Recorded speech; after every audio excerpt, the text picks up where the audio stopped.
Assalamualaikum warahmatullahi wabarakatuh. Kami dari kelompok 2. Di sini kami akan menceritakan mengenai asal-usul Kota Magelang.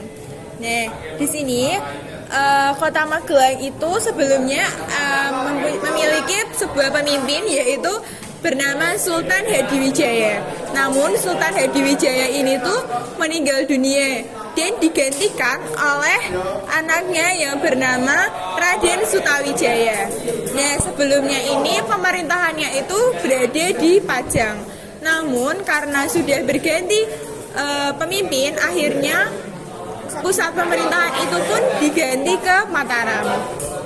Nah, waktu itu Raden Sutawijaya ini mendapatkan gelar Panembahan Senopati ing Alogo.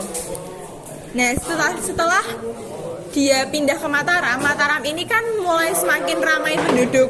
Nah, saat mulai ramai penduduk ini tuh Panembahan Senopati berpikir untuk memperluas wilayahnya.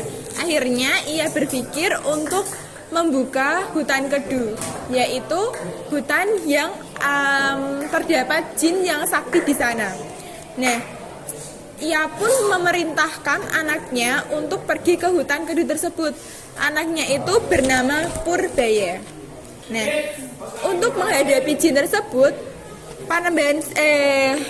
Panembahan Senopati ini memberikan sebuah pusaka, yaitu pusaka tombak Kiai Pleret untuk menghadapi jin sakti di sana. Nah, setelah diberikan pusaka tersebut, Purbaya pun menuju ke tempat jin tersebut, yaitu hutan Kedu, bersama pasukan dan kudanya.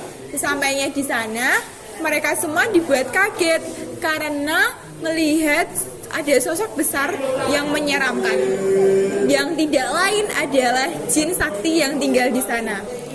Jin sakti di sana pun bertanya kepada Purbaya, apakah maksud kalian dan tujuan kalian untuk datang ke sini? Purbaya pun menjawab pertanyaan jin tersebut. Kami ke sini karena mendapatkan mandat dari Panembahan Senopati untuk membuka hutan Kedu. Lalu jin itu pun merasa dirinya itu langsung marah karena itu kan tempat tinggalnya, sudah beribu-ribu tahun ia tinggal di sana dan tidak ada yang mengusiknya, dan tiba-tiba dia diusik. Lalu akhirnya pertempuran pun terjadi karena Purbaya mau tak mau harus membuat jin itu pergi dari hutan tersebut.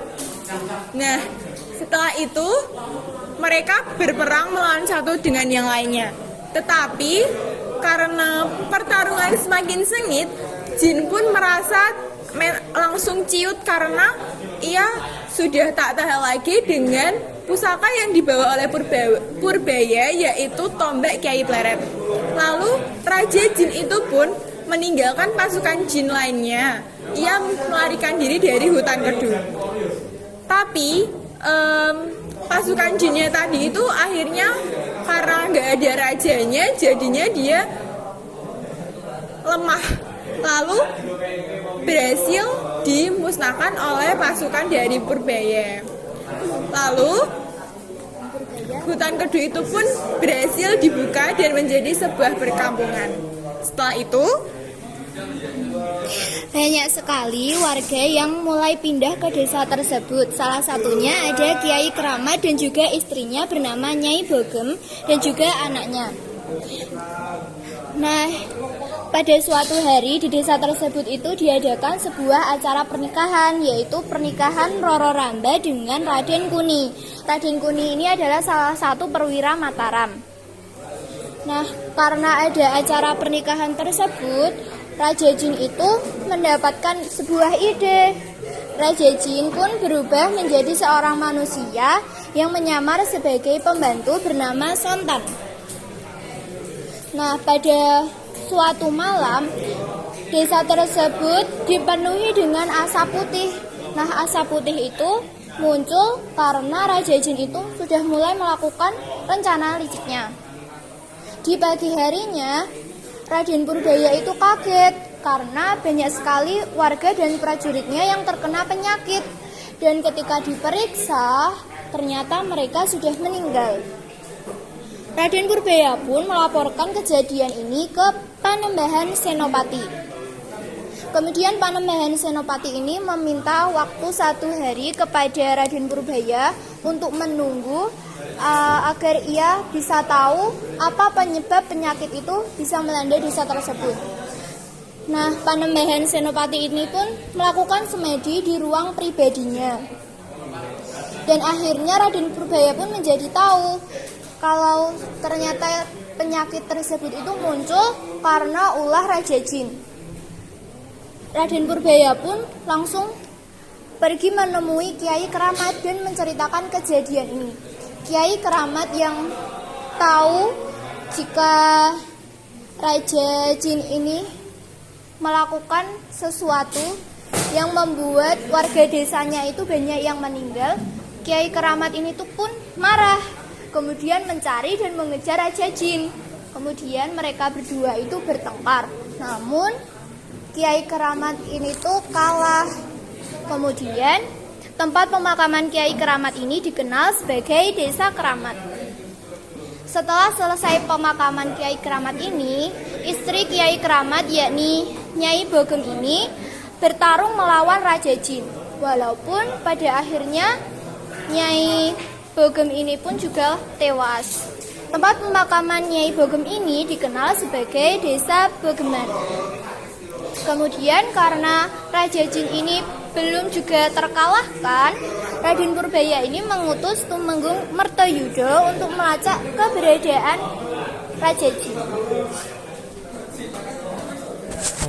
Kiai Tumenggung Mertoyudan mendapat mandat atau sebuah titah, yaitu untuk mencari keberadaan Raja Jin tersebut. Nah, Kiai Tumenggung Mertoyudan itu dapat menemukan Raja Jin tersebut beserta para kesatrianya. Namun saat ingin dia pergi, Kiai Tumenggung Mertoyudan ketahuan oleh Raja Jin, yang akhirnya membuat Kiai Tumenggung Mertoyudan menjadi terbunuh dan dimakamkan. Setelah itu desa di situ dinamakan menjadi Desa Mertoyudan. Karena terlalu banyaknya korban, Raden Purbaya ingin mempercepat strateginya. Lalu Raden Purbaya bersama dengan prajuritnya memutari hutan kedu tersebut, yang membuat Raja Jin itu tidak bisa kabur. Akhirnya Raja Jin tidak mau harus bertempur. Nah, Raja Jin bertempur dengan Raden Purbaya karena Raden Purbaya memiliki ilmu yang lebih tinggi. Akhirnya Raden Purbaya dapat memenangkan pertempuran tersebut dengan tombak Kiai Klerek tersebut. Lalu strategi tersebut dijadikan nama sebuah daerah, yaitu Kota Magelang, yang diambil dari strategi gelang, karena melingkari atau memutari hutan kedu seperti berbentuk gelang. Sekian yang dapat kami ceritakan. Terima kasih. Wassalamualaikum warahmatullahi wabarakatuh.